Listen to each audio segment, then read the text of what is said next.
बिस्मिल्लाहिर्रहमानिर्रहीम अल्लाहुम्मा सल्लि अला मुहम्मदिन व आले मोहम्मद। मेरा आज का जो पैगाम है वह इमाम हुसैन अलैहिस्सलाम की आखिरी वसीयत। इमाम हुसैन अलैहिस्सलाम 2 मुहर्रम को करबला पहुंच जाते हैं और बनी असद के लोगों को बुलाते हैं और उनसे ज़मीन ख़रीदते हैं और ज़मीन ख़रीद कर उनको वापस दे देते हैं और उनको फरमाते हैं कि मैं यहाँ पर 8 मुहर्रम तक रहूँगा और हमें यहाँ पर और मेरे अहले खाना को यहाँ पर शहीद कर दिया जाएगा। आपका शाम के वक़्त यहाँ से गुज़र हो तो हमारे बेकफन लाशों को दफना देना। फिर इमाम हुसैन अलैहिस्सलाम बनी असद की औरतों से फरमाते हैं कि अगर तुम्हारे मर्द किसी डर, किसी खौफ, किसी दहशत की वजह से घर से बाहर ना निकल पाएँ तो आप रात की तरीक़ी में आना और हमको दफना देना। फिर इमाम हुसैन अलैहिस्सलाम बनी असद के बच्चों को फरमाते हैं कि अगर तुम्हारे माँ बाप किसी डर, किसी खौफ, किसी वजह से ना आ सकें तो आप खेलने के वक़्त आना और अपने हाथों से हमारे ऊपर रेत डालते रहना। आपको शायद याद होगा, आपने किसी तारीख़ रवायात में सुना भी है, पढ़ा भी है कि इमाम हुसैन अलैहिस्सलाम ने एक आखिरी ख़त भी लिखा था हबीब इब्ने मुज़ाहिर को कि बिस्मिल्लाहिर्रहमानिर्रहीम इन्ना लिल्लाहि व इन्ना इलैहि राजिऊन। हबीब तुम पर सलाम हो कि शायद आपको मालूम नहीं कि मैं 2 मुहर्रम से करबला पहुंच चुका हूं। मेरे साथ आलमे गुरबत, मेरे अहले खाना और बच्चे भी साथ हैं। अगर तुम हम वतनों की मदद करना चाहते हो तो असर अशूर से पहले आ जाना, वरना असरे क़यामत मुलाकात होगी। और हबीब इब्ने मुज़ाहिर 8 मुहर्रम को करबला पहुंच जाते हैं और इमाम हुसैन अलैहिस्सलाम को फरमाते हैं कि हमारे इतराफ़ में बनी असद के लोग हैं, तो अगर आप इजाज़त दें तो मैं उनको लेके आता हूं। तो इमाम हुसैन अलैहिस्सलाम ने कहा जाओ। तो जब हबीब इब्ने मुज़ाहिर उनके पास जाते हैं, बनी असद के लोग इनकार कर देते हैं और बस एक कबीला था, बस कुछ लोग थे जिन्होंने इमाम हुसैन का साथ दिया था, वरना सारे लोग पीछे हट गए थे। वरना वहाँ पे कुछ ग्रुप बन गए थे और एक ग्रुप तो ऐसा भी था कि जो इब्ने ज़ियाद लानती के ग्रुप में चला गया। हुरमला था, वो भी एक इनकी बनी असद के कबीले की शाख थी। और एक कबीला ऐसा भी था, उन्होंने कहा था हम किसी का साथ नहीं देंगे और वो वापस पीछे मुड़ गए थे।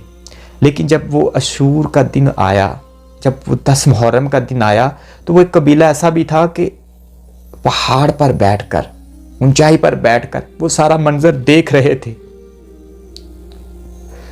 और वो सारा मंजर देख रहे थे कि जो करबला में इमाम हुसैन के साथ जुल्म हुआ, और रो रो के अल्लाह से दुआ कर रहे थे कि ऐ परवरदिगार इमाम हुसैन की मदद फरमा। लेकिन वो खुद मदद को नहीं आ रहे थे क्योंकि दुनिया ने उनके पांव पकड़े हुए थे।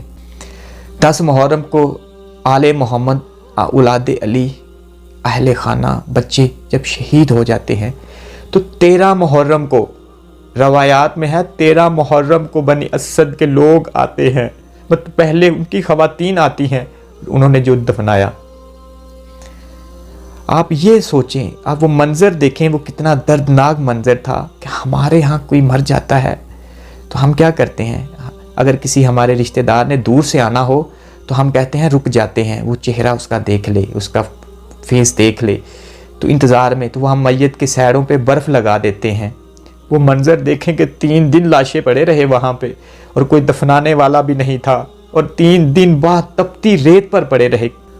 जब 13 मुहर्रम को करबला में बनी असद के लोगों ने सब को दफना दिया, उसके बाद यजीदियत ने, इब्ने ज़ियाद ने उन पर बहुत परेशानियाँ, जुल्म ढाए और चौथे इमाम को बनी असद के लोगों ने पैगाम भेजा कि हम बहुत परेशान हैं, हम पर बहुत जुल्म ढाया जा रहा है।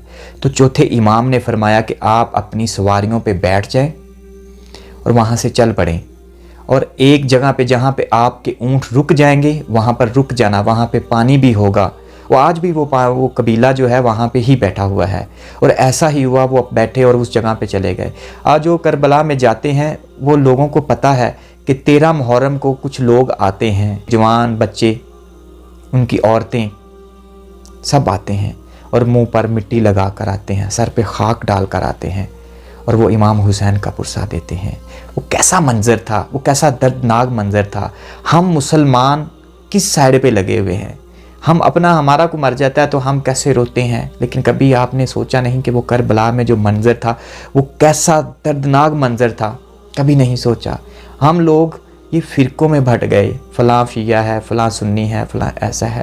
کبھی اس منظر کو دیکھنا اور انسانیت کی طرف میں آنا۔ تو امام حسین علیہ السلام نے تو انسانیت کو بچایا، اپنے نانا کے دین کو بچایا، اسلام کو بچایا۔ اگر وہ کربلا میں اسلام کو نہ بچاتے تو آج ہم جو لا الہ الا اللہ محمد رسول اللہ پڑھتے ہیں وہ نہ پڑھتے، آج پوری دنیا میں یزیدیت ہوتی۔ ہم مسلمان نہیں سمجھتے یہ چیزیں، ہم بس ہر اپنی باتوں پہ، اپنے کاموں میں، اپنی مصروفیت میں لگے ہوئے ہیں۔ کبھی کچھ ٹائم ملے اپنے بیوی بچوں کو بتایا کریں کہ کربلا میں کیا ہوا تھا، وہ منظر بتایا کریں۔ نہیں، لیکن آپ بتاتے، بس ہمیں یہ پتہ ہے کہ فلاں انسان کیا کر رہا ہے، فلاں کیا کر رہا ہے، کہ امام حسین علیہ السلام شہید ہو کر بھی زندہ رہے، حسینیت ہمیشہ زندہ رہی اور یزیدیت ہمیشہ مردہ باد ہو گئی۔